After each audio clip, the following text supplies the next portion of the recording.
So, welcome to this episode of the Willingdon on Mission podcast. My name is John. I'm one of the pastors at Willingdon, and today I've got the opportunity to sit with Jim and Rita Cunningham.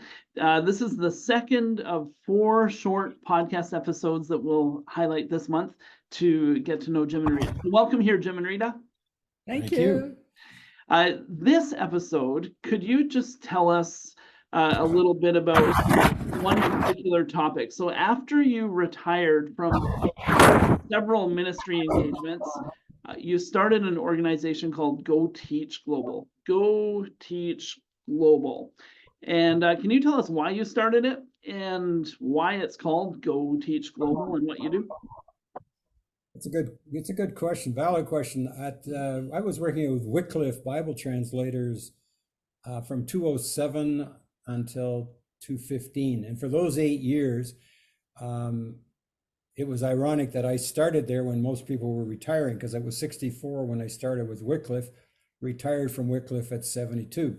Went to play a game of golf, and my golfing partner looked at me after the game and said, "Is there anything else you'd like to do after you retire besides play golf? Because you're spending too much time in the golf rough and the left side there." So I said, "Yeah." He said, "What would you like to do?" I said, "I want to train trainers, teach teachers, and disciple adult educators." He said, "Great.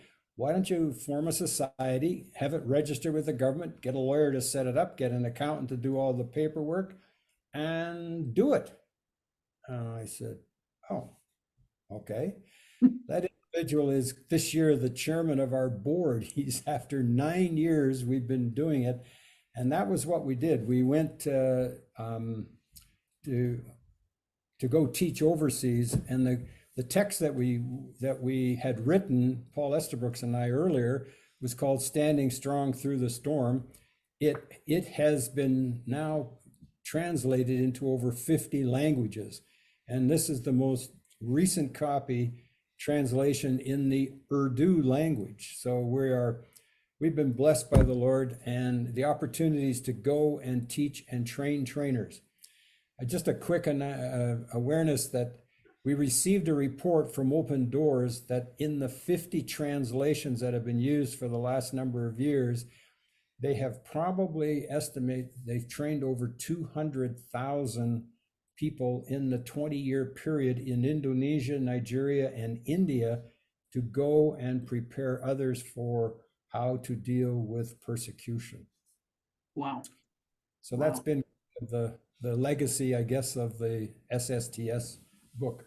And that's all over in the other. Just got put over there. Yeah, just grab it there. This is live video. Go ahead. Live video. Here we go. Yeah. Yeah, this is the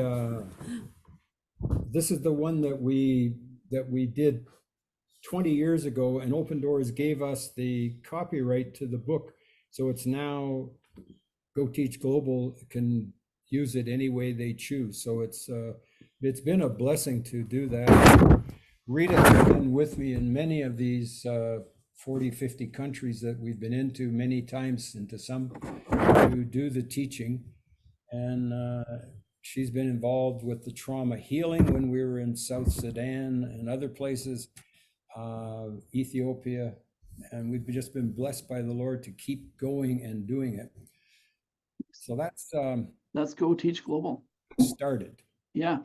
Can you, so one of the unique opportunities that you've had that was unexpected, I think, through Go Teach Global is that you've engaged in radio ministry. So can you tell us about this part of your ministry? Well, Rita and I were in Armenia back in 2018, and if I can go back to 1978, I drafted a manuscript for the University of Toronto called Men Alive. And it was on the 12 roles of a man. They said you can't use that in your research here at the university, it's too religious. So after I graduated, it sat on the shelf until 2016. And I was in Africa. They asked me, "Do you have any materials on teaching men how to fulfill the 12 roles of a man?" So that's what we did. We put it into a text, and it was used in Africa. And while I was in Armenia with Rita, with about 50 Christians from Central Asian country that had come to Armenia for training, she was with the women, I was with the men, and there was a man sitting at the back of the room reading my book. His name was Ray Allery from Trans World Radio. He read the book for 2 days, came up after, and he said, I want you to do 15-minute radio programs for men for South Africa. And he said, here's the deal we'll make. We won't charge you for the 7 times we broadcasted each week, but we won't pay you to write the scripts. So it's a win-win in the sense that they wanted the scripts. We didn't have to pay for the airtime on satellite radio. So we are now getting responses from all over the world, literally, on their satellite radio from Trans World Radio in South Africa. Now, after 100, and I just talked to Paul today, the producer, co-host, he said we're up to number 170, which is 3 years plus. So we just keep producing the 15-minute programs. They're on about 10 podcasts as well as 10 radio stations in Canada. Border stations like Kerry at Sundays at 9:45 in the morning, 10:15 at night, and they put it on at 4 a.m. in the morning if anybody can't sleep. 4 a.m. Kerry Radio. 4 a.m. prime time. Prime time for truck drivers. Yeah. So thank you. I just find it so interesting and so godlike to take something that you had actually just set on the shelf for decades, right? Probably hadn't thought of it, and then all of a sudden God's using it all over the world. What an interesting and awesome thing.